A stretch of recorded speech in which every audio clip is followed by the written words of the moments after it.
koneksyon mo na maangat mo yan. Dati hindi mo maganyan, no? Oo, hirap siya dati. Oo, dati patay man yan. Oo. Sige ulit. Bumalik na eh. Na-dislocate lang kaunti eh. Oh, malapit na yan tayo. Oh, yun. Oh, isipin mo yun, ang utak mo na sa ulo. Isipin mo yun na pupunta sa ulo yan. Command lang yan, command center.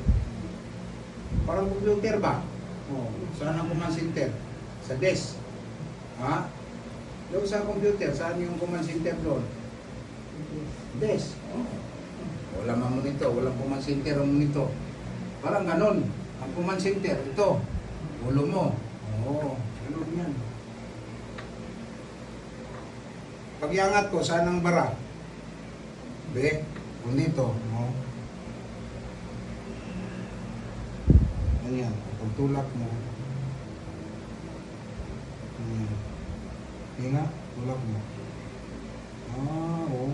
Hanggang dyan lang, no? Oh, pag na, ito tayo, pag angat mo dyan, ibagsak mo na siya ganyan. Oh, walang koneksyon. Oh, ito, ilotin ko ito ha. Kaya katulad ko tatay kanina.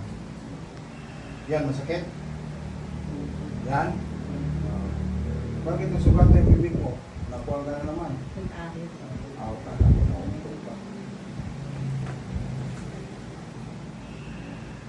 Sa Saudi yan, bawal yan mga ika-ika doon.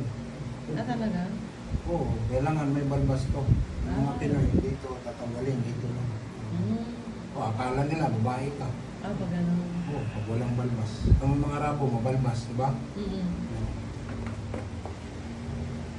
Kalasan mga IT, mag-abroad eh. Tatrabaho sa STC, yung Globe, parang gano'n. Wala kong sahod nun, yung IT eh. Pwede pa madala mo to, sawa mo. Pag IT na. Pwede dalhin mo pamilya mo, anak.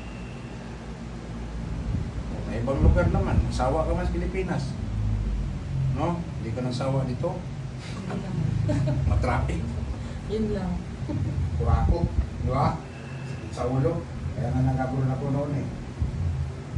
Rico, abroad ako noon, siya mag-presidente noon. Noy-noy. Walang pintas noy-noy. Abroad ako. Estrada ako pala siguro yun. Magpumusas niya eh. Walang pinta, hindi pa ako uwi. Nauwi ako nung panahon ni Duterte. Kaso bumagsak ulit eh. Tao po itong buong na ito. Walang pinta. Bumagsak ko nung yun. Okay na sana yun eh. Kaya Marcos Duterte yun. Okay na pang Pilipinas. Baka maganda. Sus! Yun pala. Nabudol. Ang bayan. Nabudol. Malala ang corruption. Wala nang project yan eh. Patapos yung termino niya. Oh. Walang project.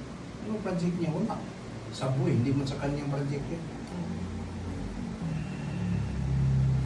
Mga matanda. Galit dyan. Labasan naman daw mga tarantado. So yung mga matanda ito bailot ko. Marcos na yun. Ako! Uy, ang tao niya.